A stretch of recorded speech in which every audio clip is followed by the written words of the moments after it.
It's your girl Ash, and I am back with another video, and today I'm going to be reacting to World War II, Unluckiest Ship, the William D. Porter story by Sam NELLA Academy. Now, I've recently reacted to a lot of World War I and World War II videos as well, and they did mention about some ships going down. I'm not exactly sure if this is going to be one of the ships that was mentioned in one of the videos, but the videos that I've watched did not specify what kind of ship it was, whose ship it was, so I'm not exactly sure. I'm pretty sure 9 times out of 10 this video is going to be hilarious because that's what Sam NELLA does. He informs you and also make you laugh at the same time, and I'm all for it. If you guys haven't subscribed already, what are you waiting for? Hit that red button so you could be a part of the family.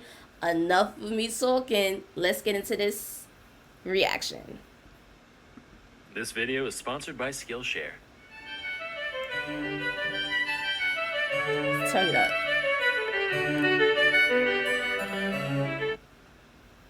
Hey kids, now some philosophers have called boats the airplanes of the sea, but while every glamorous Glennis has its slow-mo shun, so too does JJ the jet plane have his awful counterpart. Her legacy in many ways resembles my middle school career, a 3-year-long travesty plagued by blunder after blunder due to both gross incompetence and sheer misfortune, with the only silver lining being that it's remembered by relatively few. Meet the USS William D. Porter, nicknamed the Willie D, which was a perfectly acceptable alias in the days before Don't Ask, Don't Tell.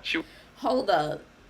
I'm pretty sure everyone have a Willie in their family. I do. I have some Willie D's in my family. Never ever thought of that there was a ship called Willie D. Never.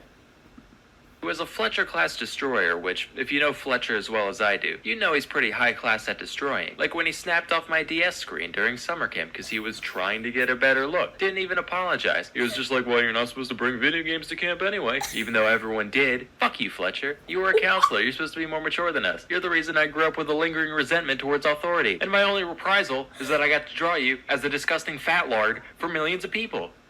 Why his boob saying it? Aaron. Anyway, in July of 1943, the ship was commissioned by the Navy and led by Lieutenant Commander Wilfred A. Walter. As her first real job, the Willie D was assigned to a top-secret escort mission across the Atlantic. Walter was like, alright man, time to prove ourselves. I want to see you all on your A-game. And as its first act under military command, the ship didn't raise anchor properly and tore a massive chunk out of the ship next to it while pulling out. Okay, rough start, but definitely not a sign of things to come. The next day, she met up with 3 other ships, including 2 destroyers and a battleship known as the USS Iowa, and the fleet set off towards Africa. Given the clandestine nature of the operation, they were ordered to maintain total radio silence so as not to alert any subs that might be lurking below. Suddenly, boom, bang, borf, Hare Krishna, huge explosion off the starboard quarter. They're like, holy shit, evasive maneuvers.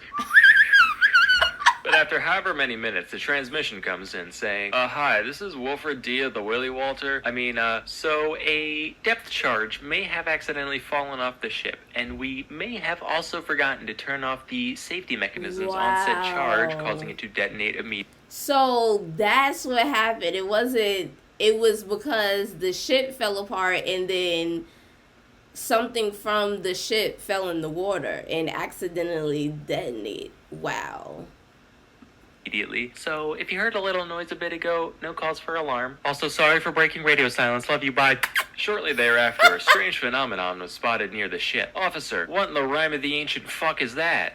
Appears to be a large wave, sir. Jesus Christ, they have that now? Basically everything that wasn't tied down ended up being swept off, and one of the boilers in the engine room got foobarred. But fortunately, no crew members were taken away, except for the one that was. Later, the 4 ships congregated in the waters east of Bermuda when the Iowa decided to test its anti-air abilities and launched a bunch of weather balloons for target practice. A few of these drifted towards the Willie D, and they took some pot shots just for fun, probably wrecking some happy albatross households in the process. But Walter was like, men, it's time to redeem ourselves. Spit those crayons out. Do you know the purple ones are bad for you? Time for some impromptu torpedo drills on the Iowa. Yay!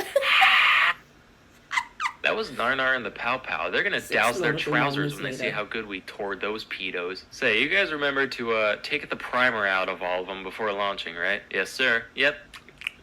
What? Fortunately, the Iowa didn't really have much valuable cargo that could be damaged in the event that the torpedo struck. Oh, except for 32nd President of the United States Franklin Delano Roosevelt, who was being escorted to Cairo as the whole point of the mission. The next 5 minutes aboard the Willie D were just total fucking chaos. Humid sacks of rice, hogs and bats sniffing each other, massive stereos. Commander, we really should radio them. No! I am not breaking any more rules! Do the flashy light thing!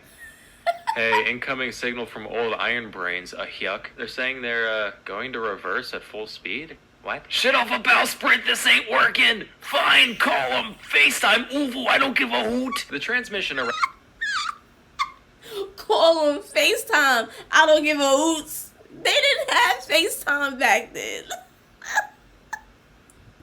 arrived in the nick of time, and the torpedo detonated a safe distance away in the Iowa's wake. Of course, that didn't stop the entire crew of the Willie D from being arrested for, shooting a torpedo at the president. Lawton Dawson, the Elmer's eater from earlier, was initially sentenced to 14 years hard labor, till FDR came out and was like, no, it's okay. Boys will be boys. But we are sending you and the rest of Carnival Cruise Line to Alaska, where there's fewer things to ruin by being yourself. Get it, Carnival Cruise Line? Because you're the worst, and also clowns. So they kicked it for a while in the Illusions, otherwise known as the Tale of the Pregnant Rat that makes up Alaska. This went on mostly without incident, except for when they were anchored outside an officer's home during a New Year's Eve party, and a sailor got drunk and decided to fire off one of the 5-inch guns for a laugh, ended up sending a bunch of his geraniums straight to hell where they belong. Other than that, smooth sailing. Then they hung out at the Philippines for a bit before Central Command was like, alright, looks like you smoothskins are ready for actual missions again. Except you're going to clown college. And the Willie D was sent to the Battle of Okinawa under the leadership of some guy named... And I remember,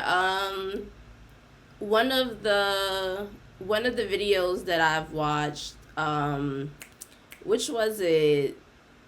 I've seen things I shouldn't have as a kid, or probably another interview. They were talking about how some of like the Marines went to the Filipinos and stuff like that. So I remember some of what the guy that was being interviewed was talking about. Now, he didn't specify, once again, if, he was talking about the people from the ship or whatever, but just in general, that the Marines, the military and stuff like that did go to the Philippines.